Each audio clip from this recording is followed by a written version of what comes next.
아멘, 아멘, 아멘, 아멘. 우리 옆분들에게 사랑합니다, 축복합니다. 예. 세상에서 사람과 사람과의 관계 속에서 가장 진하게 맺어진 관계, 그 관계가 어떤 관계라고 생각하십니까? 어떤 상황이 와도 변함이 없는 관계. 부부관계는 아니에요. 부부관계는 부모 자녀와의 관계 맞아요. 부부의 관계는 피로 맺어지지 않았어요. 물론 하나님께서 특별하게 맺어준 아름다운 연합인 것만은 분명해요.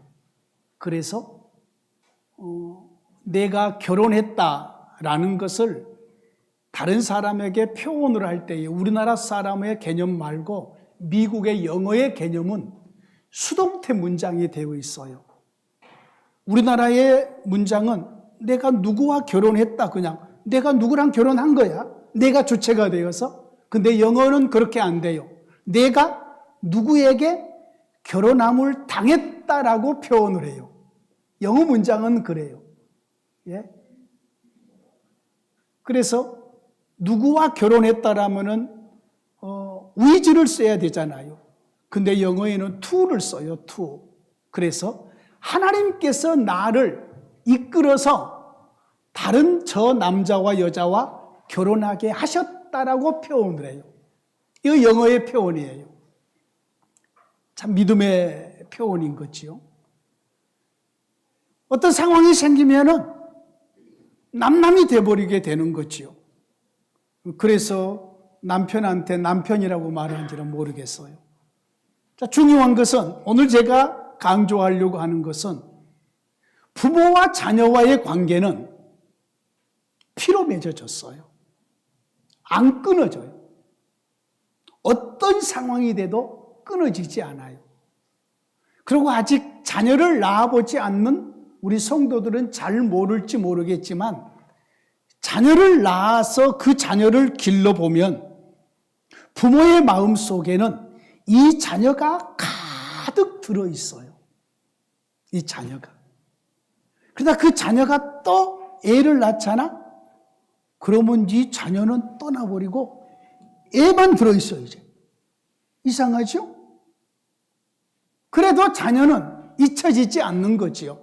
이뻐지는 것에야 이쁘겠지만, 그래도 부모의 마음속에 자녀는 어떤 일을 만나면은 만사 제쳐놓고 달려가야 되는 거지요. 자녀의 일을 위해서.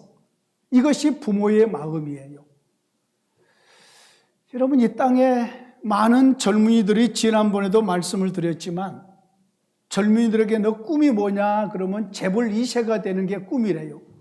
그런데 우리 부모님이 노력을 안 하셔요. 나는 재벌 2세가 되는 게 꿈인데 부모들이 노력을 안 하니 어떻게 그게 되겠어요? 근데 재벌 2세들을 가리켜서 금수저라고 그러잖아요. 금수저. 저는 육신적으로는 흙수저였어요. 우리 아버지께서 농사를 지으셨기 때문에 부자가 아니었어요. 흙수저지요. 근데 부자들의 자녀들을 가리켜서 금수저라고 얘기를 해요. 금수저. 태어날 때부터 아주 잘 나간 아버지의 가정에서 밑에서 부모의 밑에서 태어났다는 말이잖아요. 태어날 때부터 금수저를 가지고 태어난 거지요. 자기가 노력하지 않았는데도 많은 돈이 있는 거지요. 그래서 막 아버지가 자동차도 사주고 아버지가 집도 사주고 막 이런 일들이 있는 거지요. 그런데 여러분 이 한 가지를 아셔야 돼요. 예수님을 믿으면 우리 모두가 금수저가 된다는 것을 아셔야 됩니다. 왜냐하면 우리가 아버지라고 부르는 하나님이 이 세상 모든 것을 가지신 부자 되신 하나님이셔요. 그리고 우리가 기도하면 우리에게 필요한 것을 우리가 구한 것보다 넘치도록 주시는 하나님이시거든요. 그래서 예수님을 믿으면은 모든 성도들이 다 금수저가 돼요. 하늘과 땅을 창조하신 하나님이 우리의 아버지가 되니까요. 우리가 그분을 지켜주시고, 그분이 우리를 지켜주시고, 우리의 마음을 특별히 붙들어 주셔요. 그래서 우리의 마음이 편안하게 해주시고, 그리고 모든 것들을 감당할 수 있는, 이겨낼 수 있는 마음을 하나님이 주셔요. 하나님이. 그래서 믿음이 깊어지면, 믿음을 가지고 우리의 믿음이 더 온전해지게 되면 어지간한 것 가지고는 마음의 상처를 안 받아요. 누가 어지간한 말을 해도 그것이 크게 그냥 내 안에 문제가 안 돼요. 왜요? 하나님이 나에게 주시는 것이 너무 크고 그 사랑이 너무 커서 사람들이 나를 상처를 주고 떠나도 괜찮아요. 하나님의 사랑이 나에게 여전히 남아있어서 당장 나에게 많은 물질적인 손해가 주어져도 괜찮아요. 하나님이 나에게 앞으로 주실 것들이 너무 많거든요. 지금 우리에게 주어진 것도 많고. 그래서 하나님을 잘 섬기고 믿음이 깊어지게 되면 그 하나님과의 관계성 속에서 우리의 삶이 얼마나 든든하고 그리고 평강이 넘치고 우리 안에 기쁨이 충만한지 몰라요. 다른 사람 오면 산에 중리하는 그런 문제들을 만나도 우리 안에 느긋한 마음과 든든한 마음이 있어서 하나님이 주시는 마음들이지요. 그런 마음들이 있어서 우리는 괜찮은 거죠.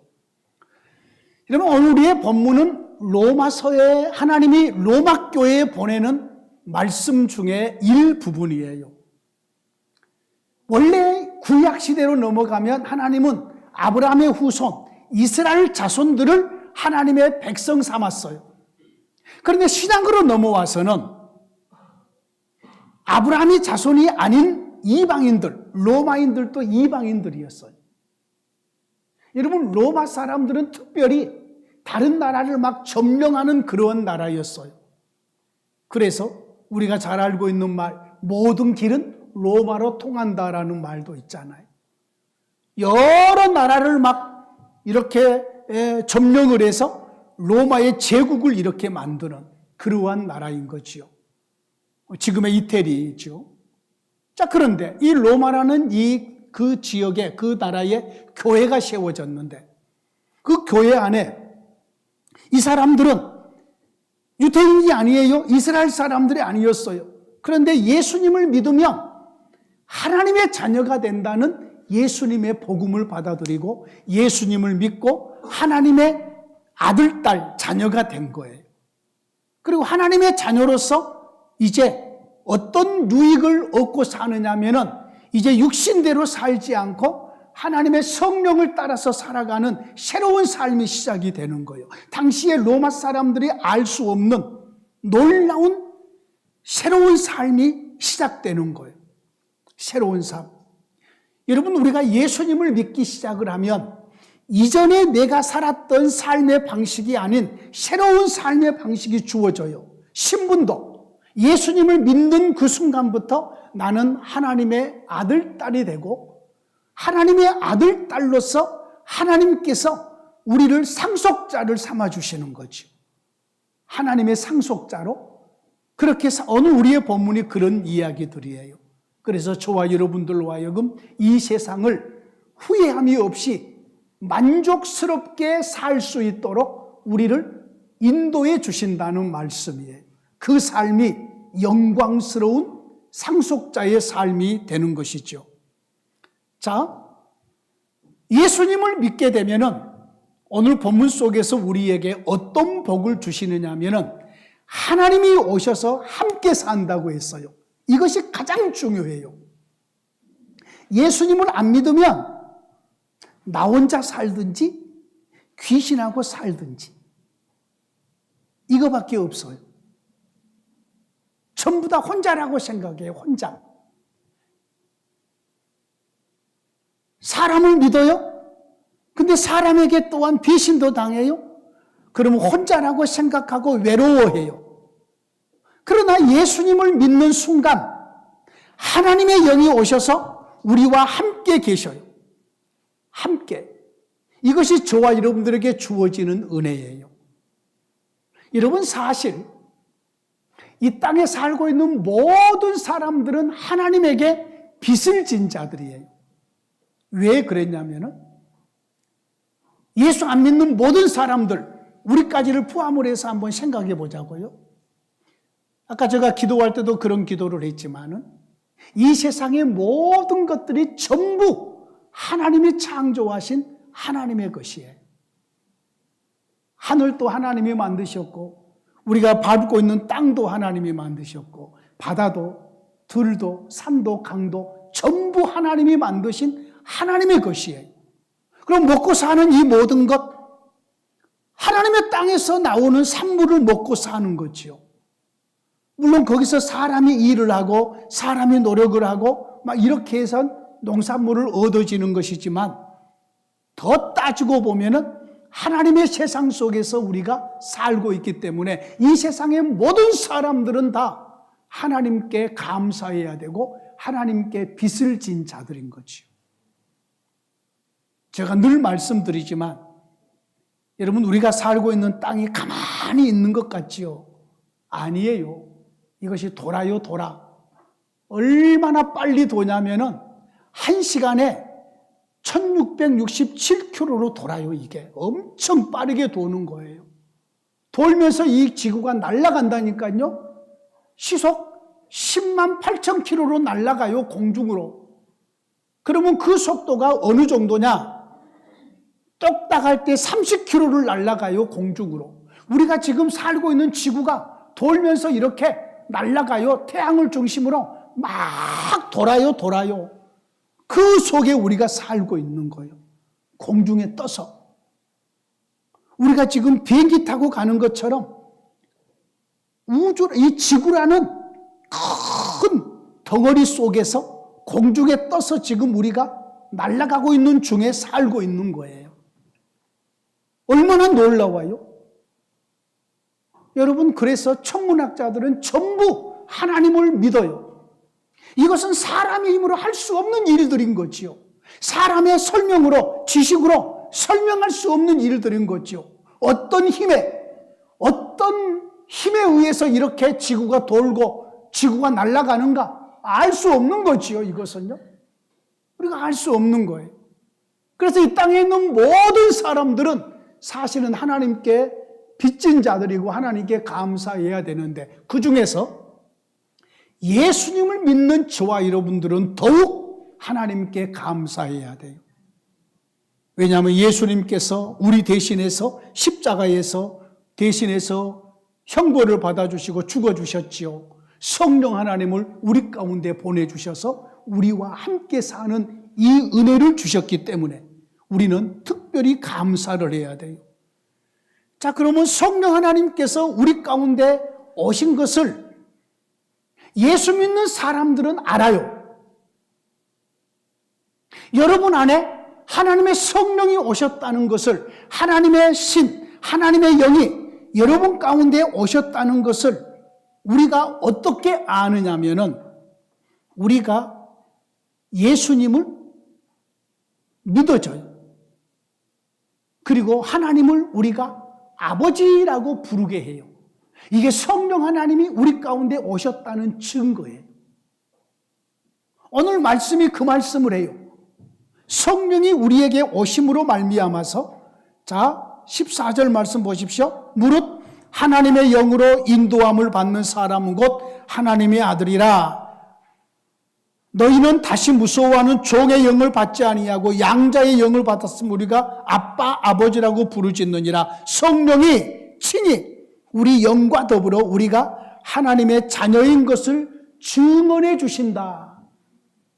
우리는 하나님을 아버지라고 부르면서 부끄럽지 않아요. 어색하지도 않아요. 아주 자연스러워요.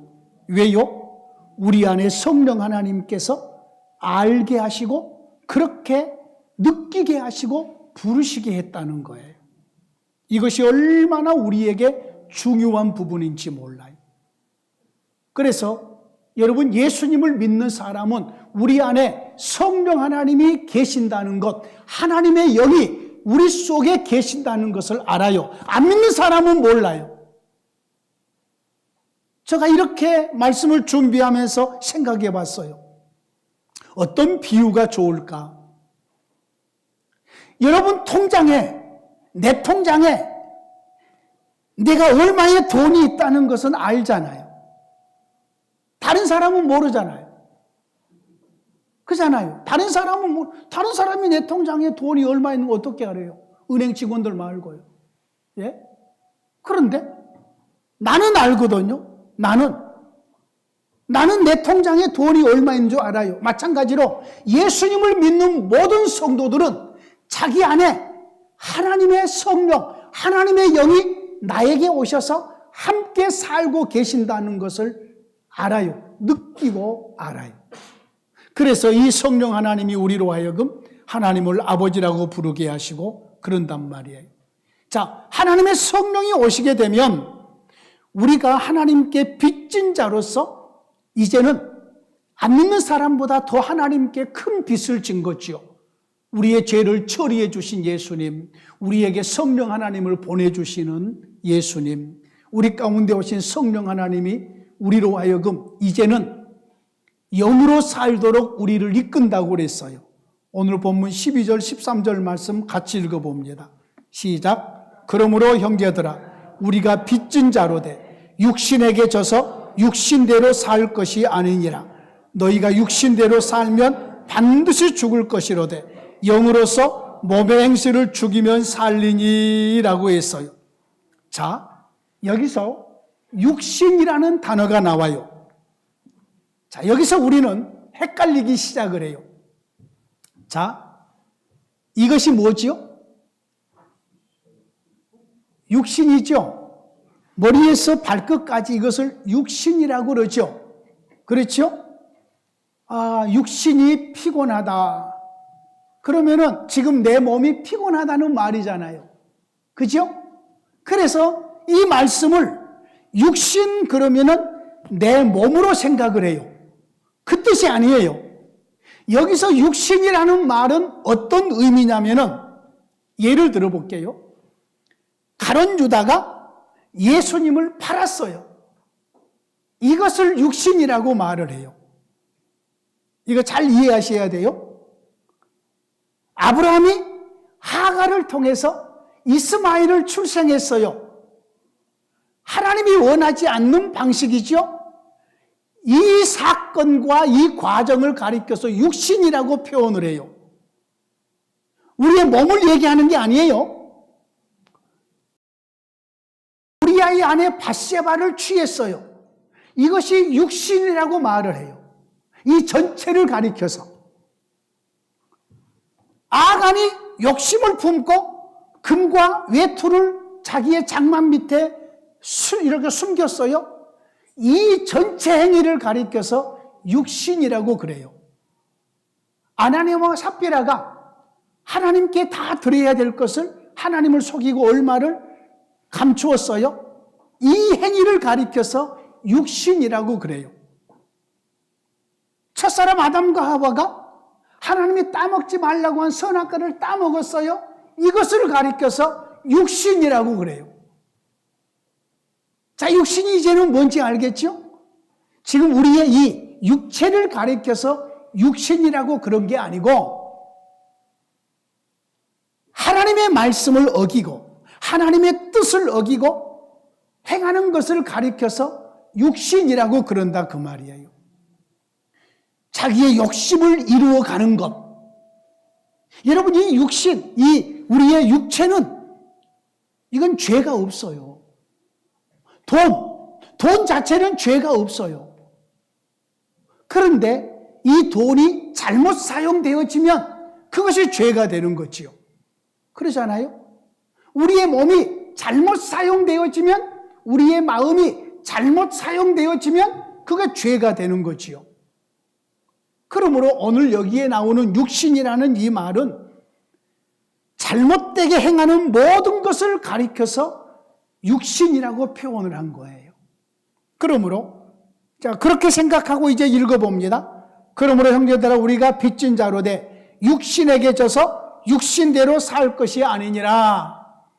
하나님의 말씀을 버리고 죄악된 길을 걸어가면서 욕심을 이루고 죄악된 것을 이루어가는 그러한 삶을 살아서는 안 된다는 거지요.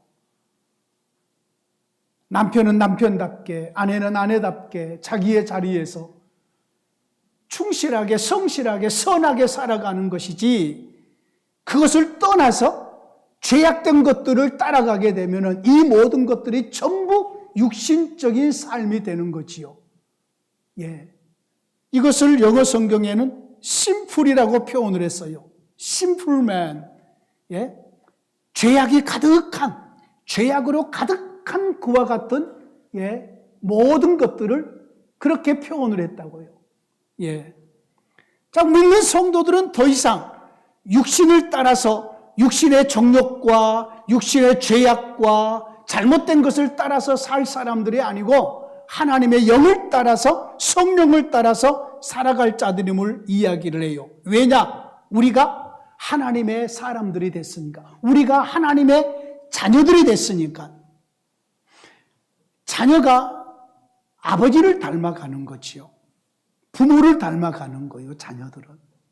그래서 저와 여러분들이 하나님의 자녀들이에요. 이것을 잊으시면 안 돼요. 하나님이 우리를 자녀 삼으셔서 이 세상에서 하나님은 닮은 삶을 살게 하시려고 우리를 불러주셨어요. 여러분, 우리가 예수 믿고 싶어서 믿어지는 게 아니에요. 예수 믿음은 내가 믿으려고 생각해서 믿어지는 것이 아니라 하나님께서 그런 마음을 우리에게 주신 것이에요. 하나님이 우리를 이곳으로 이끌어 주신 것이지 내가 오고 싶어서 온 것이 아니에요. 이게 하나님께서 우리를 사랑하심으로 우리의 마음속에 내가 예수님을 믿고 싶다. 예수님에게 관심을 갖고 예수님을 섬기고 싶고 앞으로 내 인생에 예수님과 함께 살고 싶은 이런 마음을 하나님이 주셔서 다른 사람을 통해서 하나님께서 구원하기도 하시지만 하나님이 그럴 마음을 내 마음속에 주신 거예요. 저는 초등학교 2학년 때 교회를 처음 나갔어요. 교회를 처음 나갔는데 그 전까지는 제사상 앞에 절하고 우상 앞에 절하고 온 가족이 섬기는 우상을 숭배하는 그러한 가정 안에서 살았는데 교회를 딱 처음 나가봤는데 우와 여기가 진짜라는 것이 느껴졌어요. 그때부터 내가 예수님을 믿어야 되겠다. 어린 마음인데 누가 예수를 믿어라 이렇게 말한 바도 없는데 어린 마음인데 내가 지금부터 예수님을 믿어야 되겠다. 그리고 예수님을 의지해야 되겠다. 예수님을 예배해야 되겠다. 와 예수님이 이렇게 좋으신 분이구나. 중학교에 국민학교 2학년 아이가 그때부터 느껴지는 거예요. 저는 그 느낌을 지금까지 잊을 수가 없어요. 하나님의 말씀이 좋아지고 찬송이 좋아지고 기도하는 것이 부러워지고 막 그래서 초등학교 다닐 때 막 그 마을에 권사님, 집사님을 따라서 막 부흥 집회 저녁에 막 따라다녔어요. 우리 엄마는 야단치죠. 내일 학교 가는데 왜 이렇게 늦게 들어오냐. 그래도 그냥 따라다녔어요. 그냥 다른데 그때는 이웃 교회에서 부흥 집회를 하면은 다들 그 교회에 가서 찾아가서 막 부흥 집회 참석하고 오거든요. 막 찬송하면서 어린애가 막 춤추는 것도 너무 좋았고 막 박수치고 그냥 막 찬송하는 게 좋았고 부흥 강사 목사님이 오셔서 말씀 전하는 그 말씀이 그렇게 좋았어요. 왜요? 하나님이 내 안에서 어린아이의 마음 속에서 하나님께서 감동하시고 일하셨다는 증거거든요. 그때부터 하나님을 아버지라고 불렀어요. 내가 집에서 하나님 아버지 부르면서 식사 기도를 하면은 형님이 옆에서 듣고 있다가 네 아버지는 옆에 있는데 이 자식아 뭐 하나님을 아버지라고 부르냐? 그러면은 아버지가 하나님 믿으면은 그러면 너는 하나님을 할아버지라고 불러야 돼 임마 하면서 형님들이 놀렸어요. 그런데도 불구하고 저는 하나님이 좋았어요. 하나님이 그런 마음을 주신 거지. 여러분, 우리가 하나님을 믿으면 하나님의 아들, 딸이 되어 이것이 우리에게 얼마나 큰 영광인지 몰라요. 온 세상을 통치하시는 그분이 우리의 아버지 되시거든요. 우리가 하나님의 자녀예요.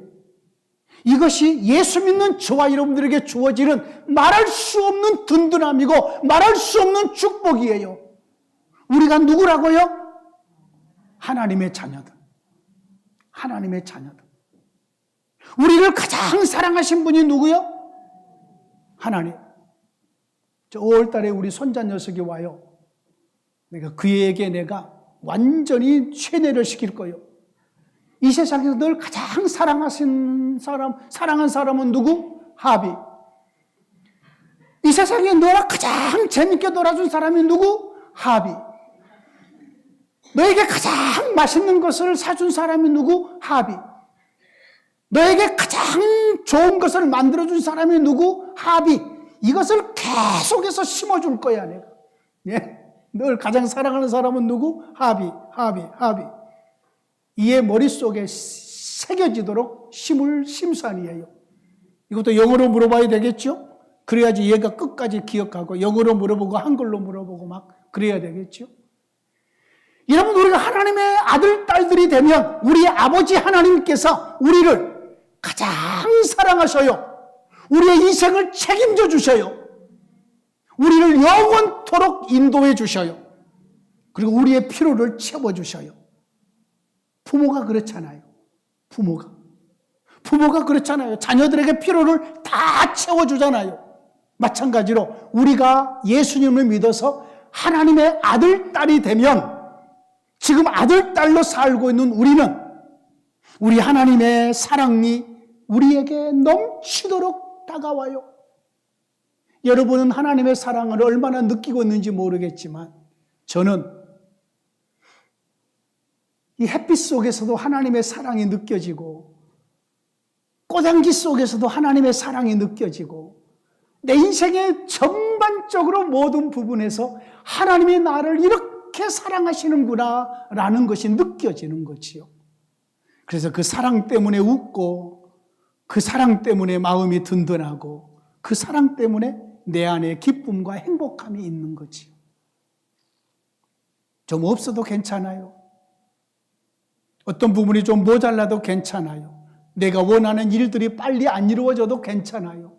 하나님의 사랑이 나에게 넘쳐나는 걸요. 다른 사람이 날 좀 사랑하지 않아도 괜찮아요. 왜요? 내 안에 하나님의 사랑으로 충분하니까요.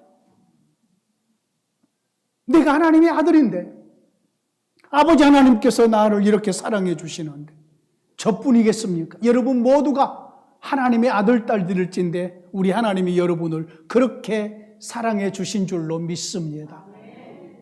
그러므로 누가 여러분을 좀 사랑하지 않는다고 관심을 안 갖는다고 그거 개의치 마셔요.